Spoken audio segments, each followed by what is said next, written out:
Boa noite, ouvintes da Rádio Cultura Online Brasil. Boa noite, ouvintes da Rádio Internacional Lusófona. No ar, mais um programa A República com Loriel Rocha. O tema do nosso programa de hoje será a leitura de um artigo de Daniel Pereira de Andrade, professor da Fundação Getúlio Vargas, de Sociologia. O artigo saiu no Estadão no dia 24 agora de janeiro de 2020. E tem como título o seguinte: Militarização da administração pública, o projeto bolsonarista e sua ameaça à democracia. Ultimamente tem saído poucos artigos, raríssimos artigos, mas o assunto está sendo tratado, que vem falando sobre uma temática sobre a qual eu venho tratando ao longo de diversos programas, né? Que é o seguinte: nós temos uma conjugação de dois temas que tem dominado a política brasileira, não só a política atual. Toda a história da República do Brasil, portanto, desde que ela foi instituída, portanto, desde 1889, de uma forma frequente, contínua, governo após governo, há dois temas que se entrelaçam, que é o tema do messianismo político e o tema da militarização da política. Portanto, as Forças Armadas atuando como um partido político, interferindo na condução da política brasileira. O grande problema político, histórico, cultural do Brasil é exatamente esta conjugação nefasta, que é o messianismo político e a militarização da política. O brasileiro, como esses assuntos não são tratados, de uma forma clara, nem pela academia, nem pelo jornalismo, criou-se, juntamente com o Exército, uma aura, uma propaganda. Eu ainda não entrei no artigo do Andrade, estou fazendo uma introdução. Criou-se uma aura que o próprio Exército fez de propaganda sobre si mesmo, de que ele é uma instituição, as Forças Armadas são uma instituição, não só o Exército, desculpe, são uma instituição altamente confiável, fidedigna, pura, limpa. A imagem que foi associada ao Exército Brasileiro, a grosso modo, é quase que uma imagem que o nazismo trabalhou sobre si. Portanto, os militares são limpos, puros e perfeitos, é uma casta eleita diferenciada. Basta que você seja militar para você ser tido como honesto. Curiosamente, esse rótulo não vale para a polícia militar. Quando você olha um policial militar, naturalmente ele já é identificado como alguém corrupto. Mas esta impureza, a corrupção vista como uma impureza, esta impureza não recai sobre as três Forças Armadas. A população, via de regra, pensa, porque certamente, que isso é um dado real. Não, isso é uma mentira. O Exército Brasileiro, as Forças Armadas Brasileiras é muito corrupta mesmo. A questão é que a legislação brasileira não permite e não admite que os militares sejam julgados por civis, como acontece, por exemplo, em outros lugares do mundo. Eles têm uma política própria, eles têm um judiciário próprio. E então os maiores absurdos são cometidos e passa-se tudo batido. Ao longo de mais de um século, há estudiosos, há especialistas na área militar que têm estudos técnicos específicos sobre a chamada criação da simbolização do Exército. Mas esses assuntos no Brasil, repito, não são tratados para o grande público. Então, foi se construindo ao longo do tempo a ideia de que os militares podem intervir continuamente na política nacional porque eles são puros, são castos, são perfeitos, competentes administrativamente, e os civis são impuros, são corruptos, né?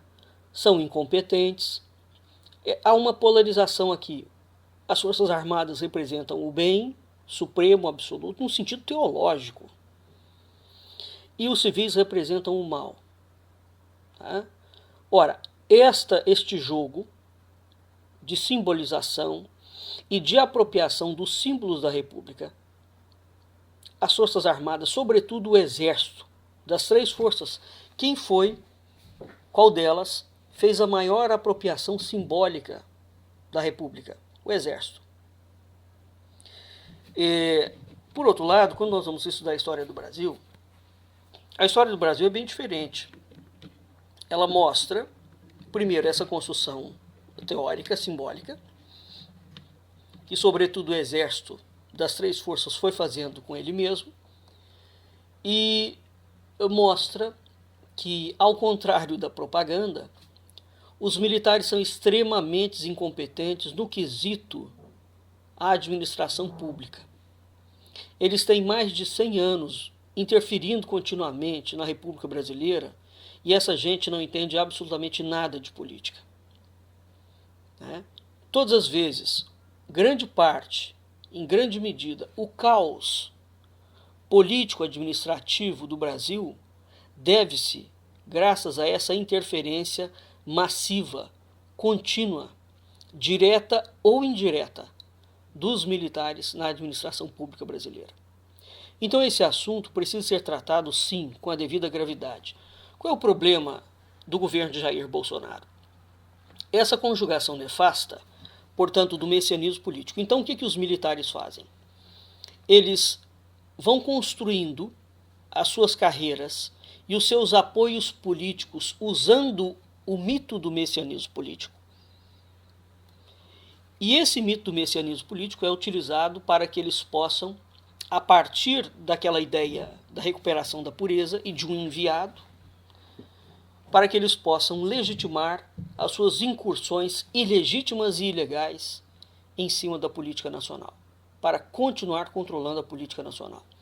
É só os militares que mandam? Não. Tem um conjunto de banqueiros, de empresários, a maçonaria, né? Todos eles se interrelacionando nessa conjugação espúria, né? De bandidos, de máfia. Então o Brasil tem ficado refém, há quase 200 anos, de uma claque revolucionária, onde as Forças Armadas têm desempenhado um grande papel da colocação do Brasil dentro da Revolução. E é interessante, porque também isso faz parte do discurso mentiroso das Forças Armadas, que todo o problema brasileiro é por conta da esquerda. Não, o Brasil é esquerda. Então veja a loucura. Desde o século XIX, desde da criação do Império, o programa que entrou dentro do Brasil é de esquerda. Nunca foi de direita. E eles pegaram um setor da esquerda, um setor político, um setor específico, e culpabiliza a esquerda por todos os desmandos brasileiros. Com isto, a própria esquerda, que é a verdadeira, que manda no Brasil, passa batida e incólume. Então o processo de socialização do Brasil, eu já perdi a conta da quantidade de programas que eu tenho feito sobre isso. Porque quando eu falo sobre essas coisas, eu não estou discutindo a política agora do governo de Bolsonaro. Aliás, o Jair Bolsonaro em si mesmo não me interessa nem um pouco. O que me interessa é o governo militar que gesta este governo. Então o que está acontecendo agora é exatamente aquilo que eu falava na época da Dilma Rousseff, para onde essa gente estava encaminhando. Eles estão encaminhando o Brasil para a 6ª fase do projeto de Antônio Gramsci. Né? Então nós estamos vendo se delinear claramente, mas quando eu digo claramente, é claramente, sem nenhuma sombra de dúvidas, foi utilizado o mito do messianismo político para propugnar ou legitimar a criação de um Estado militar policial. Veja o que o governo federal está fazendo na cara dura. É ilegal. É mais do que ilegal, é inconstitucional. Tá? Para resolver problemas da administração pública, eles estão contratando militares. O Mourão, ninguém se engane com esse indivíduo. Se o Bolsonaro for defenestrado, como tem já alguém começando a falar, essas conversas correm, aliás, desde a época da candidatura, não é? Tem uma entrevista que a Eliane Brum, se não me engano, fez para o El País, onde o Mourão, juntamente com um general amigo dele, não me lembro do nome, na altura eu publiquei isso, disse que o Mourão assumiria, o Bolsonaro não terminaria o mandato e o Mourão assumiria. Veja que os caras estão falando isso na época, e assim, claramente. Então, qual é o projeto em curso? Independentemente do que vai acontecer, quer dizer, se o Bolsonaro fica, se o Bolsonaro sai, isso é absolutamente indiferente, porque o projeto deles de militarização da política continua. Eles estão gestando o Sérgio Moro há muito tempo. Quem lançou o Moro dentro da política, as ligações do Moro com a política, com o lavajatismo militante ordinário, que ficou comprovado, foram os militares do Sul. Quem não conhece a história do Brasil não entende muito como é que a força política militar se exerce, né? O Brasil, em termos de atuação política e militar, ele tem dois grandes polos. O Sul é um deles, né? O centro é outro. Bem,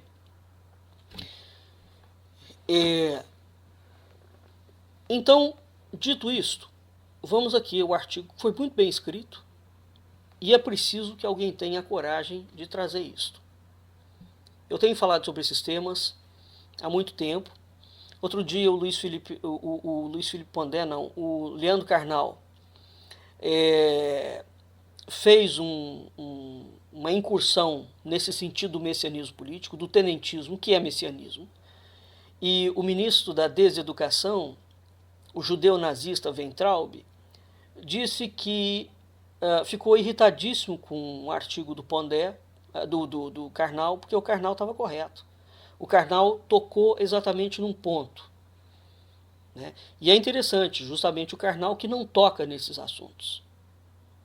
Bem, então, nos últimos dias, Jair Bolsonaro, vou ler o artigo, anunciou abre aspas, nos últimos dias, o presidente Jair Bolsonaro anunciou sua resposta ao problema dos atrasos na concessão de benefícios do INSS. Ele propôs a contratação temporária de militares da reserva para o atendimento nas agências. A solução, que à primeira vista pode parecer simples improviso emergencial, esconde, na verdade, a concepção de reforma bolsonarista do Estado. Trata-se de uma solução de compromisso entre as exigências do mercado financeiro e as demandas da base eleitoral do ex-capitão. A ideia é promover, de um lado, o corte de gastos públicos e a redução dos serviços estatais, e, de outro, a absorção do vasto contingente de militares da reserva sem concurso na administração pública. É preciso analisar como essas duas lógicas tão distintas e aparentemente contraditórias estão em vias de se compor no atual governo, reforçando-se mutuamente e ameaçando a democracia. A agenda de austeridade econômica, é preciso lembrar, teve início ainda no governo Dilma, com a convocação do então ministro Joaquim Levy, e foi posteriormente aprofundada no governo Temer, com Henrique Meirelles. Mas com Paulo Guedes, ela foi radicalizada e virou projeto de país. A proposta, mais do que apenas sanar o déficit das contas públicas, é promover uma radical transformação do Estado brasileiro. Como o próprio ministro da Economia já deixou claro, trata-se de fazer o Brasil migrar do modelo da social-democracia, consagrado pela Constituição de 88 e incipientemente construído pelos governos da Nova República, para o modelo por ele denominado de liberal-democracia. Nessa passagem, Guedes propõe uma redução do Estado, transferindo ainda mais os serviços para a iniciativa privada, com consequente diminuição drástica do funcionalismo público.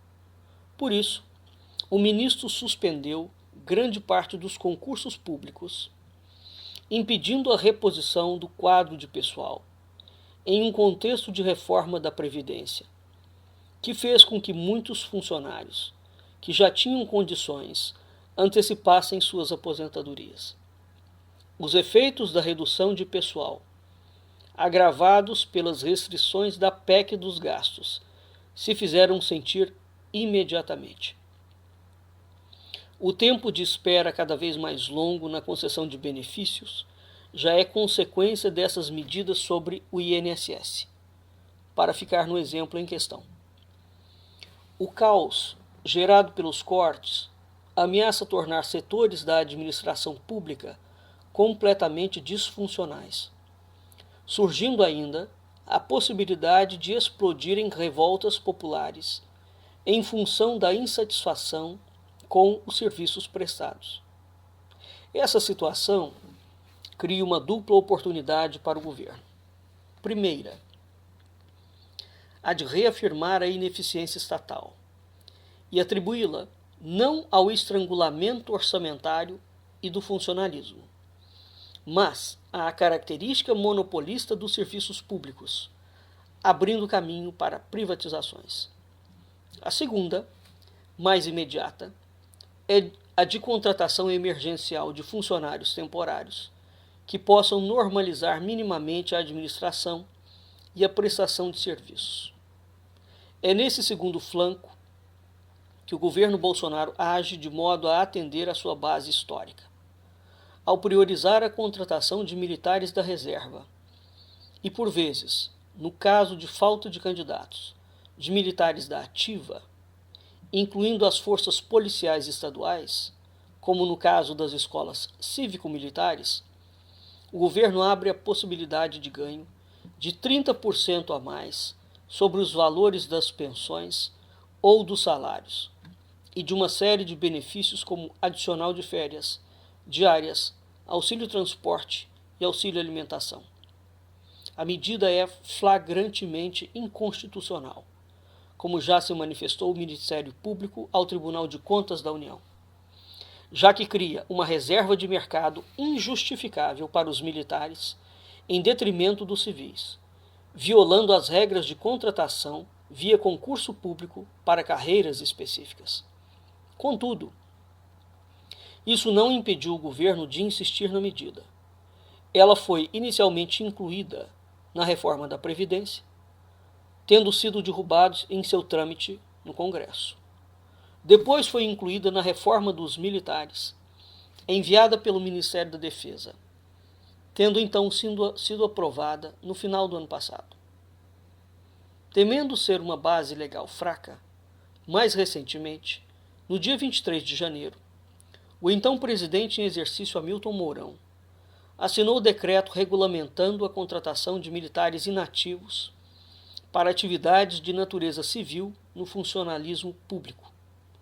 O prazo de contratação é de 4 anos para o órgão empregador e de 8 anos para o militar inativo. A contratação excede, e muito, o auxílio prestado ao INSS, podendo se estender a várias outras instituições públicas.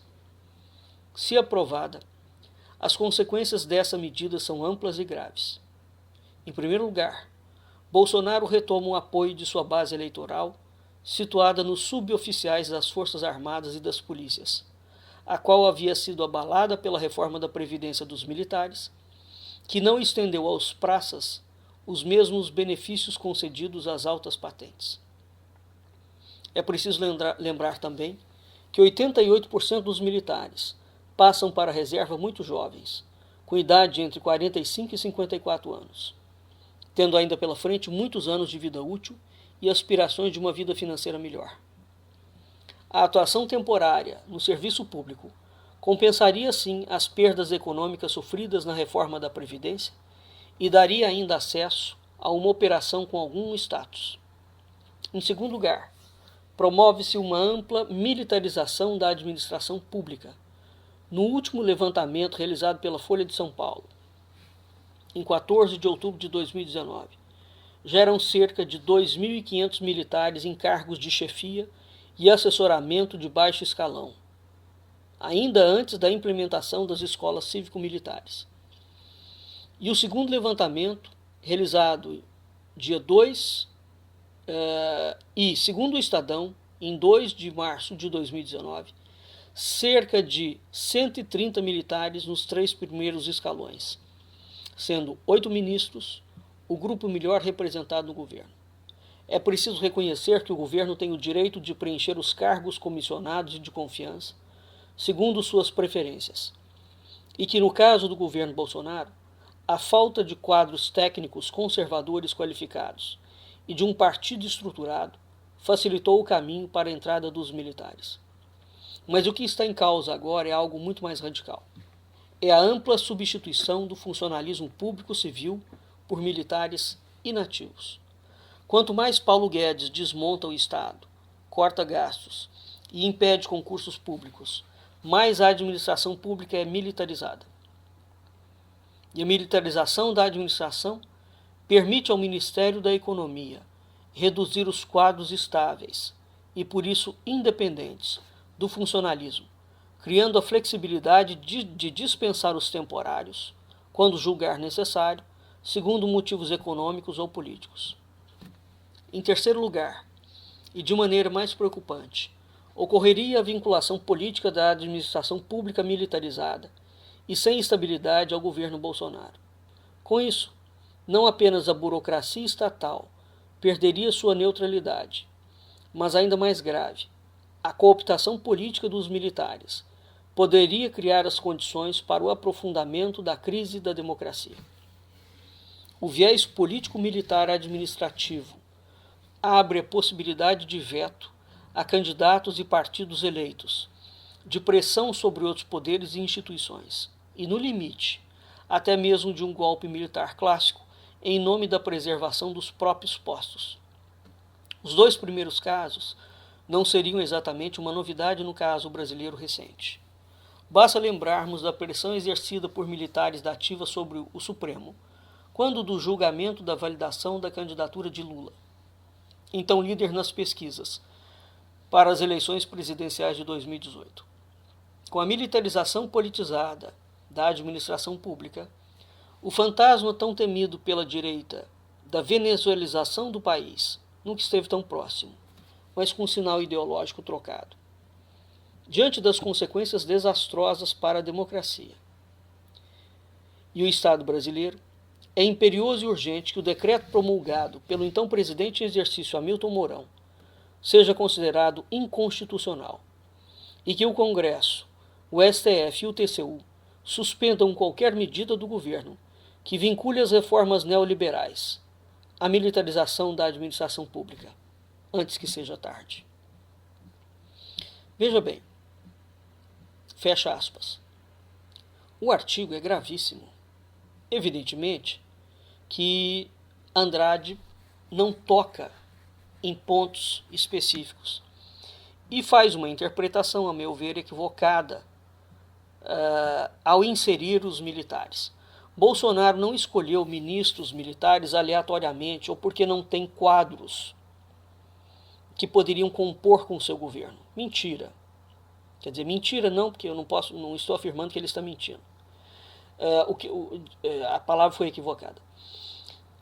Bolsonaro fez essa escolha já deliberada, porque não foi ele que escolheu os quadros.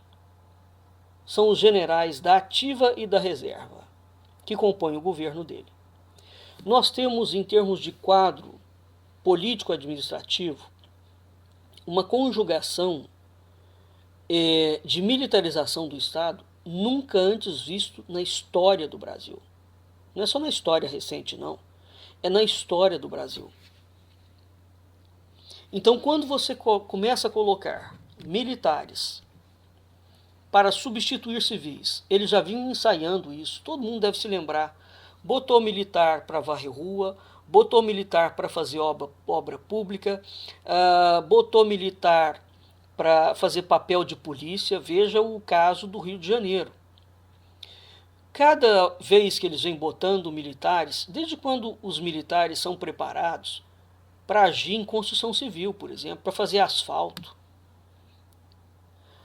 todas as vezes em que vinha sendo ensaiado, né, esse tipo de ingerência militar sobre a vida civil dentro da administração pública, utilizava-se a falácia, a mentira, de que os militares, novamente, porque são puros, perfeitos, limpos, éticos, competentíssimos, então o militar podia continuar fazendo as obras de transposição do São Francisco, porque não tinha nenhuma construtora brasileira que fosse ética ou competente o suficiente e pura que pudesse tocar a obra.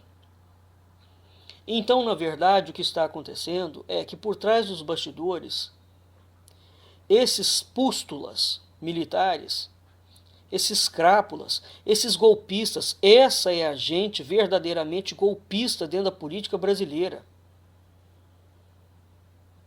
Né? Os civis são corruptos? É óbvio que são. Mas a corrupção civil é clara. A corrupção e a safadeza militar não são claras. Né? Tudo no que diz respeito a eles é encoberto com um véu de silêncio, de torpitude e, sobretudo, de ameaça. Em nenhum lugar do mundo, democraticamente falando, um militar ameaça ministros do Supremo. Mesmo que você não goste do ministro do Supremo, é preciso entender o que significa a ideia de Estado e o que são as instituições de Estado.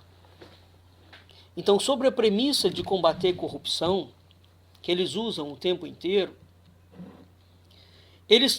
os militares têm avançado em cima de setores onde, no frigir dos ovos, o que eles estão montando, usando a corrupção como desculpa para o golpe de Estado que eles não têm coragem de dar, como foi em 64, onde eles meteram os tanques nas ruas, porque hoje o Brasil não pode fazer isso mais.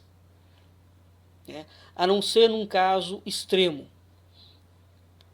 E essa claque ordinária tem forçado, desde que Jair Bolsonaro, esse fantoche da maçonaria, do globalismo internacional e dos militares, fantoche no sentido de que ele é um pau-mandado, mas ele foi contratado para ser um pau-mandado, ele sabe exatamente o que ele está fazendo. As pessoas têm muito medo do Lula, não é? O Bolsonaro é infinitas vezes pior do que o Lula. Tudo aquilo que esses militares ordinários e a falsa direita acusava de que era a esquerda que iria fazer, não, são eles que vão fazer. São eles que estão vendendo o Brasil na Bacia das Almas e são eles que vão construir, entregar o Brasil para o globalismo internacional, né? Para o sistema bancário internacional, cujo nome técnico é a banca. São eles que vão entregar o Brasil para a banca. São eles que vão colocar o Brasil na sexta fase do projeto de Antônio Gramsci. Paulo Guedes é um banqueiro ligado a Jorge Soros, né, que de austeridade econômica e de competência administrativa não tem nenhuma. O que esse homem está fazendo é vender o país.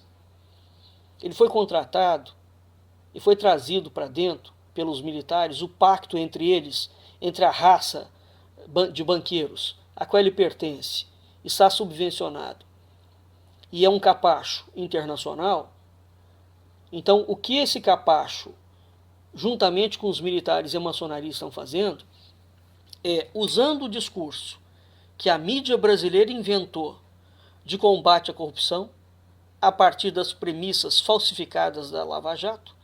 Veja bem, não estou dizendo que o Brasil não tem corrupção, hein? Estou dizendo que o comportamento político da Lava Jato tem uma outra finalidade que não é o mero combate à corrupção. O combate à corrupção aqui foi simplesmente o mote, a chamada para fazer valer, para entronizar um projeto político de tomada do poder. Evidentemente que, se os militares estão levando isto, historicamente, esse grupo sempre fez isso com o Brasil. Eles não estão fazendo isso agora. Sempre fizeram. Eles sempre entregaram, endividaram o Brasil, desgraçaram a vida política, cultural e financeira da nação. E quando eles entregam e fazem todas as lambanças, quando eles saem do poder, ao fim das lambanças, eles acusam os civis de terem feito lambança. Porque nunca aconteceu dentro do Brasil o que aconteceu com os militares da América Latina. Eles não foram a tribunal em nenhum lugar. Eles não foram julgados. Enquanto essa gente não for julgada por civis, o Brasil continuará o caos que é. É preciso definitivamente enterrar a participação militar na política nacional. Militares não participam de política nacional. Tem que ser proibido esse tipo de coisa. Este governo está composto por militares da ativa e militares da reserva. Só esta aberração, e o curioso é o seguinte, o Congresso Nacional não colocou nenhum obstáculo a isso. Isso é mais do que desvio de função. É interessante porque todo mundo falava que o Lula não tinha dado o golpe porque ele não tinha cooptado as Forças Armadas. O que vale para a esquerda, vale para a direita. Então, se você cooptou ministros que são generais, que não estão aposentados, fazem parte dos quadros do governo, não é? Cedido pela própria instituição das Forças Armadas, porque a própria instituição não se posiciona contra. A instituição pode e deve proibir, porque isso é desvio de função. Um militar da ativa não pode servir a um partido político qualquer, a não ser que ele fosse o ministro da Defesa. Só. Exceto nessa circunstância, ele não pode atuar como ministro de Estado. Quer dizer, mas o Brasil é um país tão louco, as pessoas são tão surtadas da cabeça, são tão superficiais na sua grande maioria, que elas estão-se nas tintas para isso que elas acham que é um detalhe. Somente a hora que algum civil começar a questionar qualquer coisa e esses pústulas colocarem militares na rua para dar tiro e prender pessoas, é que as pessoas vão se dar conta do que eles estão fazendo. Então, qual é o plano do Paulo Guedes? Ele não tem plano nenhum. Administrativamente nenhum. Esse homem não está fazendo nada pelo Brasil. Ele está vendendo o Brasil. O cargo dele de ministro de Estado é para dar a ele, não é, o poder para que ele possa fazer o desmonte do Estado. Fala-se muito em Estado mínimo. O brasileiro sequer sabe o que é Estado mínimo ou Estado máximo. Aliás, ele sequer entende a noção de Estado. Então, criou-se o mito de que a corrupção brasileira é estratosférica e a partir do momento em que existe a corrupção, a alternativa que eles estão propondo é destruir a democracia e as instituições do Estado para combater a corrupção. Ora, isso é a coisa mais... é uma aberração tão tremenda, tão tamanha que, sinceramente, acho que a língua portuguesa não tem definição para isso. se existe a corrupção, a saída é você aprimorar os mecanismos institucionais do Estado. A saída não está em você destruir o Estado. Porque quando você destrói o Estado sem aprimorar os mecanismos institucionais, você afiança que a corrupção vai continuar existindo. É simples assim. O que vender a Petrobras, vender o Aquífero Guarani, vender a Itaipu Binacional, o que vender 23 usinas hidrelétricas para a China, porque a China comprou, vender a Embraer, vender o Banco do Brasil, vender a Caixa Econômica Federal? No que isso vai melhorar o combate à corrupção do Brasil? Ah, são os funcionários públicos que roubam. Mentira. Mentira. O roubo que existe dentro do Brasil é conduzido, sempre foi conduzido, por uma parcela muito pequena de gente. Muito pequena. E essa parcela que rouba tem que ser julgada. Então você tem que aprimorar as leis. Tem que aprimorar os mecanismos de julgamento, de condenação e de identificação do roubo.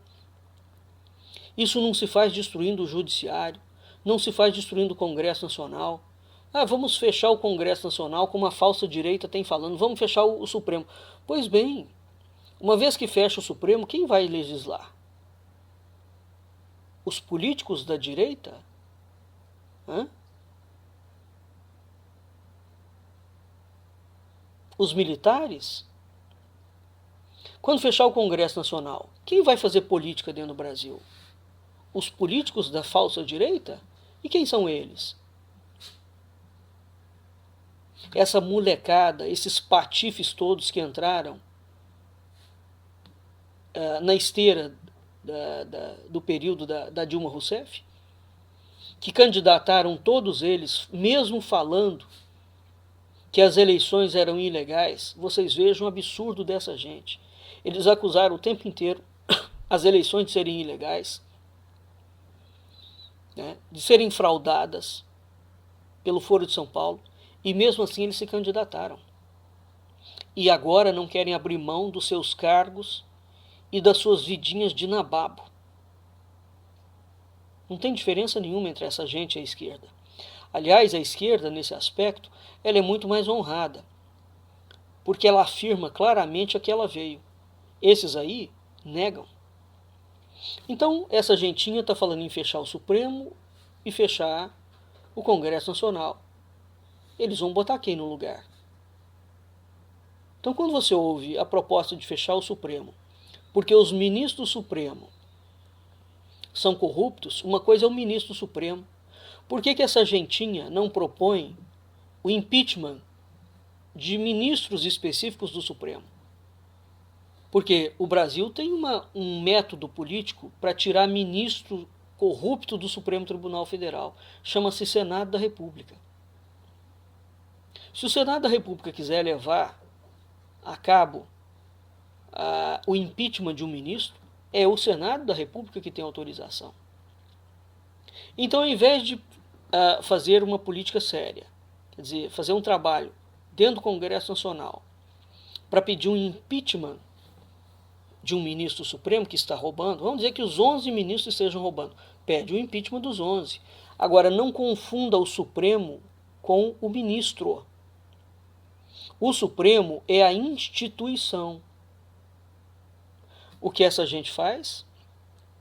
Maliciosamente, maldosamente, maquiavelicamente, porque eles seguem exatamente a ordem do demiurgo da Virgínia, de Olavo de Carvalho, que é um malfeitor digital. Eles seguem a ordem desse homem de desmoralizar as instituições da República. Ora, todo projeto de desmoralizar as instituições democráticas é um projeto revolucionário em si, de esquerda. Uma vez que eles demonizem as instituições da República, eles demonizam o modelo de Estado. É isso que é preciso entender. O que essa gente está fazendo ao demonizar as instituições da República, eles estão trabalhando para implementar um outro modelo de Estado, que não é democrático, evidentemente, né? É um modelo autoritário, autocrático. É uma transformação radical do Estado brasileiro em direção ao modelo de um Estado totalitário completamente subvencionado ao sistema financeiro internacional. Então, o que está sendo construído, na época da Dilma Rousseff, eu me lembro de fazer alguns alertas e depois do impeachment, e repetir isso umas tantas vezes.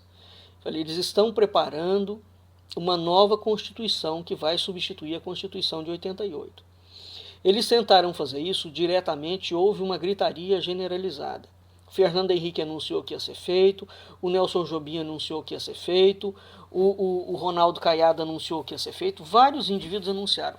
O Hamilton Mourão, antes de assumir, falou que era preciso fazer uma nova Constituição, só que fazer uma nova Constituição é um tema muito complexo. O que eles estão fazendo? Eles estão criando todos os projetos que esses militares malignos apresentaram neste governo Bolsonaro, desde que eles entraram. Eles redesenham a Constituição Federal através de emendas e de projeto de lei, de modo que eles vão arrebentar com a Constituição por dentro.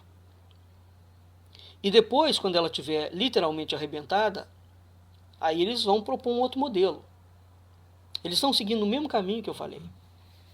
Só que os passos que eles adotam, né, têm sido outros. Mas está seguindo exatamente aquela linha que qualquer indivíduo minimamente sério percebe e vê.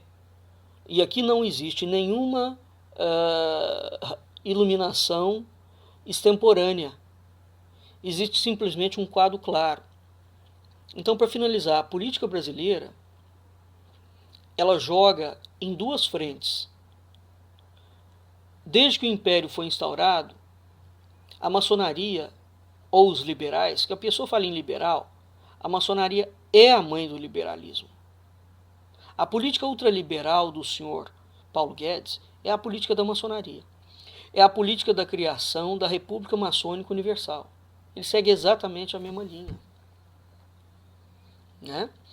Então, desde que a maçonaria deu golpe na coroa portuguesa e instaurou o Império, eles instalaram um modelo liberal socializante do Estado.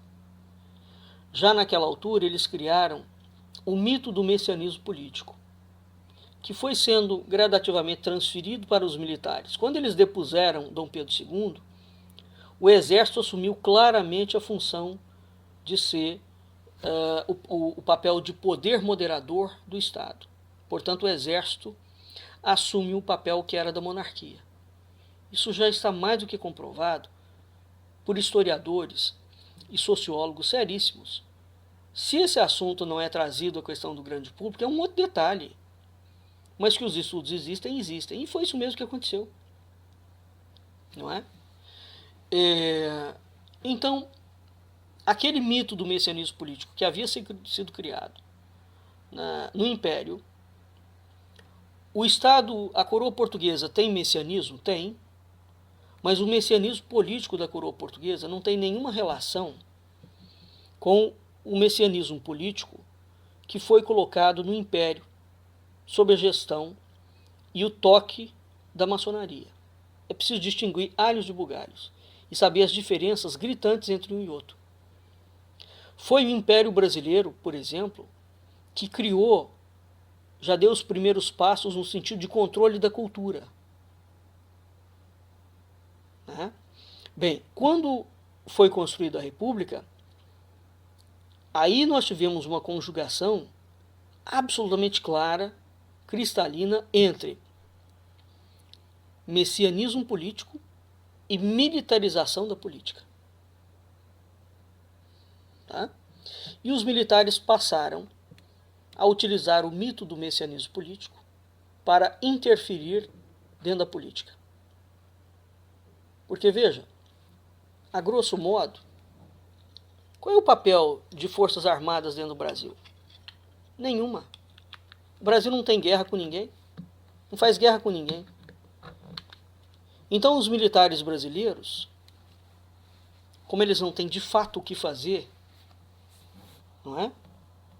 E eles querem ampliar o número de gente cada vez mais, o que é uma contradição em termos e regras, se o Brasil não está em guerra com ninguém. O Brasil não é os Estados Unidos, que interfere no mundo inteiro, o tempo inteiro. O Brasil não interfere em nada. Aí eles começaram a fazer pequenos ensaios, junto com a ONU, não é? De onde o Santos Cruz foi treinado, o Heleno, que dia sim, outro também, fala uma bobagem pelo Twitter, um homem que está rasgando toda a carreira política dele, virou um serviçal, um lacaio da boçalidade. Esses homens foram treinados em intervenções sobre a ONU, em outros países. Já foi um piloto que eles estão construindo há muito tempo, né? E sobre o Augusto Heleno, especificamente, pesam acusações gravíssimas do comando dele. Eu me lembro muito bem do presidente do Haiti na época. O presidente do Haiti, na época em que ele estava lá, odeia o Heleno, porque acusou o Heleno de fazer vista grossa ao número abissal de estupros que os militares brasileiros faziam, aos roubos. O Haiti não estava em guerra, portanto não se justificava aquela intervenção da ONU dentro do Haiti. E hoje, passados muitos anos, aquilo que o presidente do Haiti denunciava provou-se que era verdadeiro, não é? O fato é o seguinte: essa gente vem fazendo testes, pilotos, há muito tempo.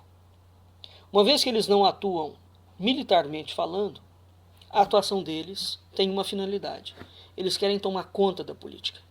E aqui, quando falo em tomar conta da política, é tomar conta mesmo. Por fim, quero terminar dizendo o seguinte: quando você aparelha a administração pública com militares aposentados ou que estão na ativa, isso significa que é um modelo bárbaro de ditadura militar. Porque qualquer reação de qualquer civil, uma vez que ele tem um colega militar, ele vai se ver intimidado pela presença de um militar e ele vai calar a boca. Certo? Os militares obedecem a militares, militares não obedecem a civis. É uma outra regra. Portanto, quando você colocar militares na administração pública contratando, eles não vão obedecer o chefe da seção. Eles vão obedecer ao militar que os colocou ali. De modo que nós temos um cenário extremamente grave em relação a isso, não é? E a segunda questão diz respeito, portanto, a várias questões, mas a outra que eu quero deixar claro aqui é que você vai criando uma base legal de intervenção militar, aonde o Estado passa a ser militar e não civil. Então o que nós estamos vendo sendo gestado dentro do Brasil é de fato um Estado militar policial, em termos de perspectiva futura, onde ele vai ser controlado não mais por civis, mas por militares, né? A situação é grave, é gravíssima. Do pouco que eu sei da história política do Brasil, historicamente falando, eu nunca vi um momento tão sério, nunca vi uma aberração tão tamanha quanto o que foi feito agora. E cada dia mais aprofunda, né? De fato, o que está em caminho é algo absolutamente radical. Um outro ponto aqui, antes que eu me esqueça: a tão propalada eficiência das escolas militares, isso é uma mentira desse governo criado. É óbvio que as escolas militares são eficientes, sabe por quê? Porque elas têm um número de verba absoluto, né? Porque ela é conduzida por uma hierarquia. O professor ali dentro não tem independência nenhuma. Então, se você pegar qualquer escola brasileira pública, e aplicar aquele grau de investimento de profissionalização, de treinamento de professores, qualquer escola, ela vai apresentar em poucos anos um resultado altamente eficiente, igualzinho às escolas militares. Então, o discurso de que as escolas militares são boas é uma das mentiras mais patifes, mais grosseiras que já se criaram. Elas são boas porque elas têm um investimento poderosíssimo, têm treinamento de professores, têm serviço de carreira garantido. Tudo aquilo que os professores civis cobram como política de Estado para que o Estado faça. Invista na educação. Investir na educação não é comprar livro, não. Investir em educação não é comprar computador para a escola, não. Investir em educação é, de fato, investir em programa educacional. E isso inclui o professor. Isso não inclui o aluno, porque finalmente, não inclui só o aluno, desculpe, porque finalmente não é o professor que aprende, né? O professor está ali como alguém que ensina. E se ele ensina, ele tem que ser treinado. Ele tem que ser capacitado, né? Como é que você administra uma escola? Você tem que colocar um administrador. Como é que as escolas públicas funcionam? É o próprio professor, que às vezes não tem nenhuma experiência administrativa, ele tem zero de experiência administrativa, que vai ser o diretor da escola. Quer dizer, é preciso profissionalizar o ensino, sob todos os aspectos. Então, em qualquer lugar em que você invista nisso, né, use os mesmos critérios e os mesmos métodos que os militares aplicam nas escolas militares, dá resultado. E não é porque é militar, não. É porque dá resultado em qualquer lugar do mundo. Tá? Bem, nós vamos ficando por aqui e eu vou deixar o link desse artigo que foi publicado no Estadão para que vocês possam lê-lo e estudá-lo com profundidade. Até o próximo programa.